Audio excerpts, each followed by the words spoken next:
오늘은 부동산학 개론에서 감정평가 방식 종류와 산식을 하겠습니다. 감정평가 방식의 종류, 가격은 세 가지, 임대료 산정은 세 가지가 있습니다.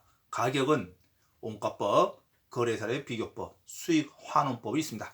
자, 임대료는 적산법, 임대사례 비교법, 그 다음에 수익 분석법이 있습니다.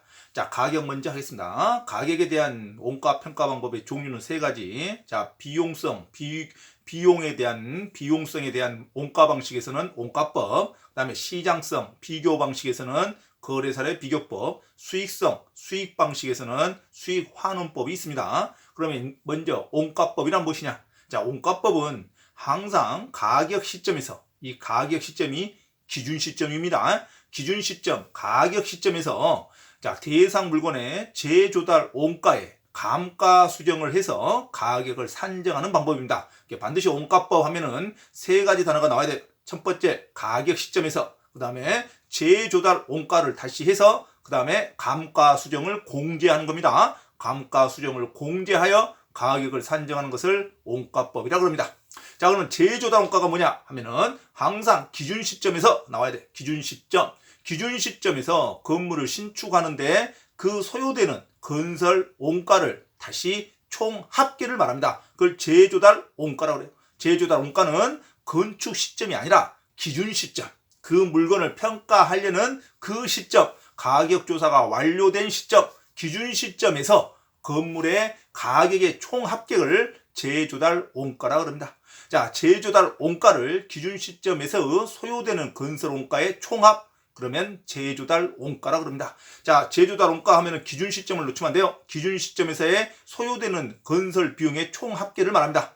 자, 그러면 도급 건설이든 자기가 스스로 건설하든 자가 건설이든 도급 건설을 준용해서 산정하는 것을 원칙으로 합니다. 자, 도급 건설이라는 것은 자, 공사를 맡겨서 건설 짓는 그 비용을 산정한다 이겁니다. 왜? 도급 회사의 마진, 이윤도 포함하기 때문에. 자, 재조달 원가는 기준 시점에서 소요되는 건설 원가의 총합이다. 두 번째, 재조달 원가는 도급 건설을 기준해서 산정한다.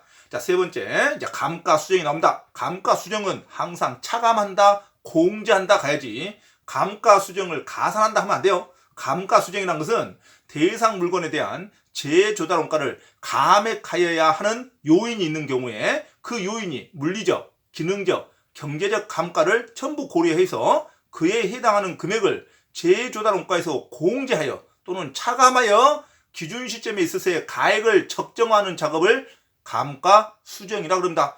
감가 수정은 감가 상가 또는 감가 수정, 하지만 감정 평가에서는 감가 수정이라는 단어를 쓴다. 회계사에서는 감가 상각을 쓰고 마모되는 비율을 빼는 거죠. 그래서 감가 수정, 항상 재조달 원가를 감액해야 할 요인이 있는 것, 물리적, 기능적, 경제적 감가를 다 고려해서 재조달 원가에서 공제하여 또는 차감하여 가액을 적정화시키는 작업을 감가 수정이라고 합니다. 자, 감가 수정을 가산한다 하면 안 되죠. 재조달 원가에 더 플러스하는 게 아니라 재조달 원가에서 빼는 거죠. 감가 수정하면 재조달 원가에서 가산한다 하면 틀린 말입니다. 재조달 원가에서 공제하여 차감하여 가액을 적정화시키는 것을 감가 수정이라고 합니다. 자, 그러면은 자, 원가법에서 적산가액이란 것은 다 감가 수정을 하고 차곡차가 쌓이는 적산 가격을 말합니다. 그래서 재조달 원가에 감가 수정을 공제하고 차감하고 나오는 금액을 적산 가격이라 그래요. 적산 가격은 당연히 그래서 재조달 원가에 감가 수정을 다 합쳐서 그 기준 시점만큼의 경과됐던 감가 수정을 합친 것을 감가 누계액이라고 합니다. 그러니까 감가 수정을 다 합친 금액을 감가 누계액이라고 하니까 기준 시점만큼, 그 기간만큼 착공해서 기준 시점이 흘렀던 그 기간만큼 감가 수정을 합친 금액을 감가 누계액이라고 그런다. 그래서 재조달 원가에 감가 누계액을 뺀 금액을 적산가액이라고 합니다. 그러면 적산가액이란 재조달 원가에서 감가 누계액을 뺀 금액을 적산가액이라고 합니다. 그래서 적산가액은 재조달 원가보다 반드시 작아야 됩니다. 자, 적산가격은 재조달 원가보다 반드시 작아야 한다. 클 수가 없죠. 절대. 감가수정액은 반드시 있는 거니까. 그래서 감가수정을 합친 감가 누계액을 빼야 적산가격이 나오니까 적산 금액은 제조달 원가보다 언제나 적은 금액으로 된다. 반드시 크다 하면 안 되죠. 그래서 제조달 원가가 적산가액보다 반드시 크다. 이게 정답으로 갑니다. 적산가액은 감가 누계액을 뺀 금액을 말하기 때문에 적산가액은 제조달 원가보다 언제나 작은 숫자가 돼야 됩니다. 작다로 가야 되죠. 클 수 있다 하면 안 되죠. 그래서 반드시 감가 수정이 없으면 같을 수는 있으나 반드시 클 수는 없죠. 그래서 적산가액은 제조달 원가보다 작다 이렇게 가야 됩니다. 자, 두 번째 이제 거래 사례 비교법이 나오는 용어를 물어봅니다. 자, 거래 사례 비교법은 대상 물건과 동일성, 유사성이 있는 물건의 거래 사례와 비교하여 대상 물건의 현황에 맞게 사정 보정 가해서 사정 보정을 해서 가격을 산정하는 방법을 말합니다. 그래서 거래 사례 비교법은 비교한다 이거죠. 비교한다는 단어가 나오면 무조건 맞는 말입니다. 그래서 거래 사례 비교법은 대상 물건과 동일성, 유사성이 있는 물건의 사례 가격과 비교해야죠. 동일성과 유사성 있는 물건과 비교를 해야죠. 당연히. 그래서 그 유사성과 동일성 있는 물건의 사례 가격을 비교해서 대상 물건의 현황에 맞게 사정, 보정 등을 가해서 가격을 산정한다. 그러면은 거래사례 비교법의 용어입니다. 자, 그러면 항상 거래사례 비교법은 사정, 보정을 하죠. 그 사례 부동산과 우리가 파악해야 할 대상 부동산의 어떤 사정이 다 틀리겠죠. 그래서 사정, 보정하고 그 다음에 우리 대상 부동산에 요구하는 기준 시점하고 사례 부동산이 매각했던 시점이 틀리죠. 그래서 시점 수정도 하는 겁니다. 그래서 사정, 보정, 시점 수정. 가치 형성 요인 등의 비교 과정을 다 거치는 거죠. 그래서 비교하는 과정을 거쳐서 가격을 산정한다. 거래사례 비교법이 나옵니다. 자, 거래사례 비교법의 가장 중요한 단어는 비교하여, 사례 가격을 비교하여 사정 보정을 가해서 또는 시점 수정, 가치 형성 요인 등을 다 비교해서 가격을 산정한다. 그런 거래사례 비교법이죠. 자, 적정한 실거래가가 신고된 거래 가격은 적정한 실거래가가 신고된 이 거래 가격은 거래 시점이 도시적일 때는 3년 이내를 비교하는 겁니다. 적정한 실거래가가 있는 사례 가격이 있을 때는 그 대상 부동산 그 사례 가격은 몇 년분 도시지역은 3년 이내 것을 비교하고 그 밖의 지역은 5년 이내의 거래 가격 중에서 비교해서 판단하는 것을 원칙으로 합니다. 그래서 적정한 실거래가가 있는 사례가 있을 때는 도시지역은 몇 년분 3년분 이내에 그 밖의 지역은 거래가 잘 안 되니까 5년분 이내에 거래를 판단해서 가격을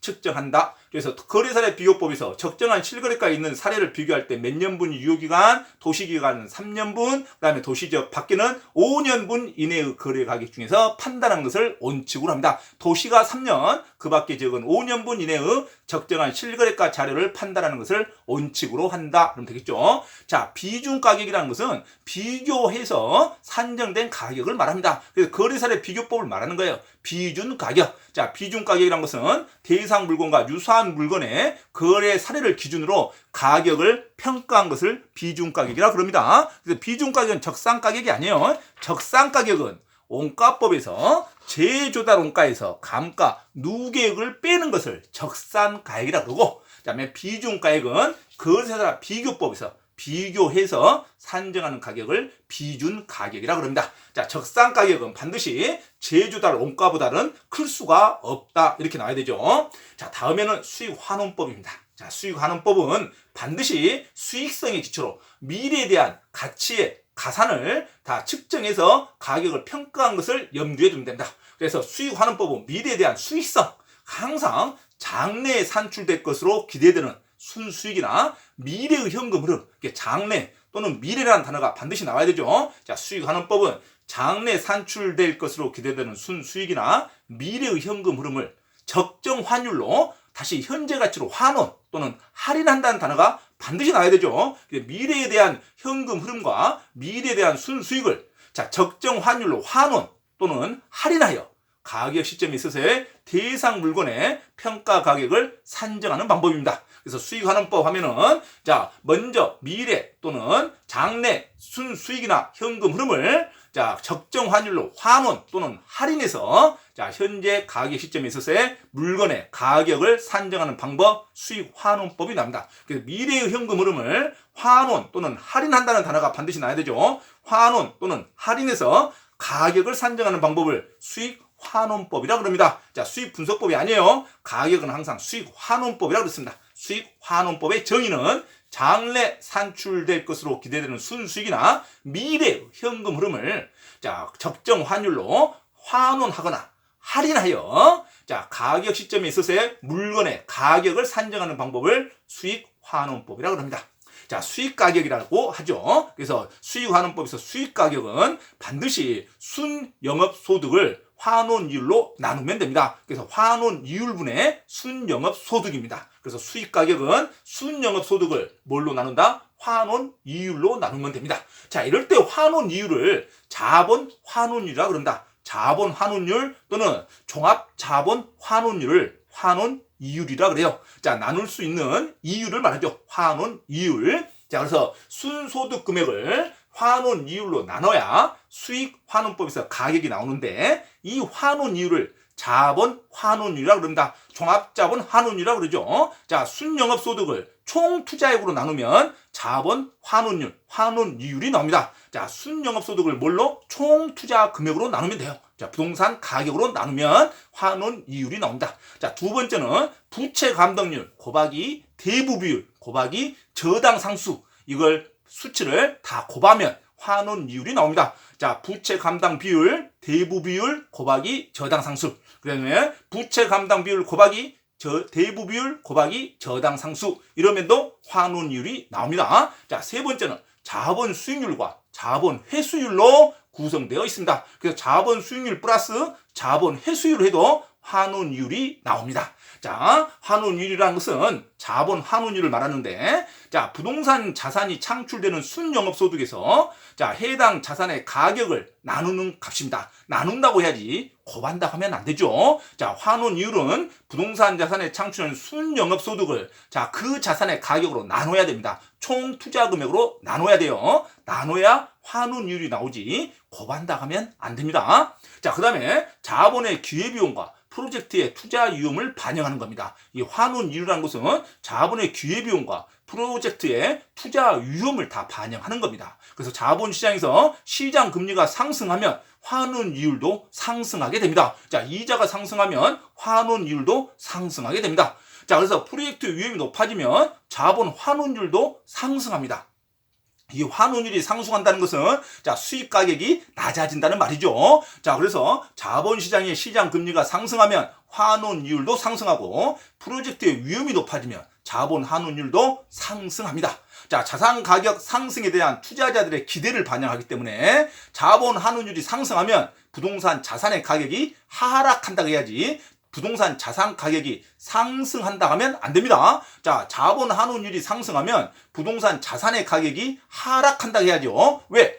부동산 수익환원법에서 수익환원법에서 부동산의 가격은 순영업소득 나누기 환원율이기 때문에 나누는 환원율이 커지면 가격이 낮아지는 겁니다. 자, 그래서 자본 환원율이 상승하면 부동산의 자산의 가격이 하락한다고 해야지 상승한다 하면 안 됩니다. 그래서 환원율이 상승하면 신규 개발 사업 추진이 어려워집니다. 신규 개발 사업 추진이 어려워진다고 가야 됩니다. 자, 다음에는 임대료 평가 방법의 종류와 상식입니다. 자, 임대료 평가 방법은 세 가지가 있다고 했죠. 적산법, 임대사례 비교법, 수익 분석법이 있습니다. 자, 적산법 하면은 반드시 임대료 산정하는 방법인데 비용성의 측면에서 가격 시점에 있어서 대상 물건의 기초 가격을 먼저 기대율로 곱하여 산정한 기대 수익에서 대상 물건을 계속하여 임대차 하는데 필요한 경비를 가산한다고 해야 됩니다. 필요한 경비도 플러스가 되는 겁니다. 적산법에서는. 그래서 임대료를 산정하는 방법을 적산법이라고 합니다. 자, 다시 한번 적산법의 용어는 반드시 세 가지가 나와야 됩니다. 첫째, 기대이율을 곱해야 돼요. 기대이율을 곱하고 필요한 경비를 더한다. 가산한다고 해야지 필요한 경비를 공제한다고 하면 안 됩니다. 자, 필요한 경비를 가산해서 임대료를 산정하는 방법을 적산법이라고 합니다. 그래서 적산 임대료는 기초가액에다가 기대율을 곱한다고 해야 됩니다. 기대율을 곱하고 필요 경비를 더한다. 그래서 임대료를 산정한다. 적산법이라고 합니다.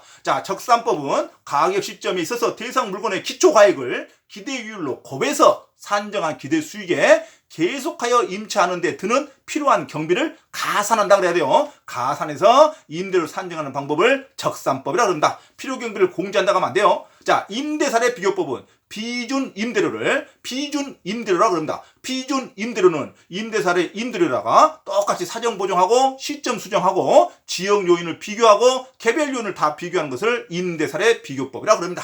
자, 수익 분석법은 임대료를 말하는 겁니다. 대상 물건의 일정한 기간에 산출될 것으로 기대되는 순수익에 대상 물건을 계속하여 임대하는 데 필요한 경비를 더해서 임대료를 산정하는 방법을 말합니다. 그래서 수익 분석법은 그냥 순수익에서 미래에 산출될 수 있는 순수익에서 필요 경비를 더하면은 자, 수익 분석법이 나옵니다. 그래서 수익 분석법은 수익 임대료는 순수익에 필요 경비를 더하면 수익 분석법의 임대료를 산정하는 방법입니다. 자, 수익 분석법 딱 나오면 순수익에 기대율을 곱하는 게 아니에요. 이미 미래 가치가 들어있으니까 자, 순수익에 필요 경비만 더하면 수익 분석법의 수익 임대료가 나옵니다. 자, 적산법 기대율을 곱해서 필요 경비를 더하는 게 적산법이고 수익 분석법은 순수익에 필요 경비만 더하면은 수익 분석법이 나옵니다. 자, 임대료는 적산법과 임대사례 비교법, 그 다음에 수익 분석법이 있다는 거. 가격은 자, 원가법하고 거래사례 비교법, 수익 환원법이 있다는 거 반드시 기록하시기 바랍니다.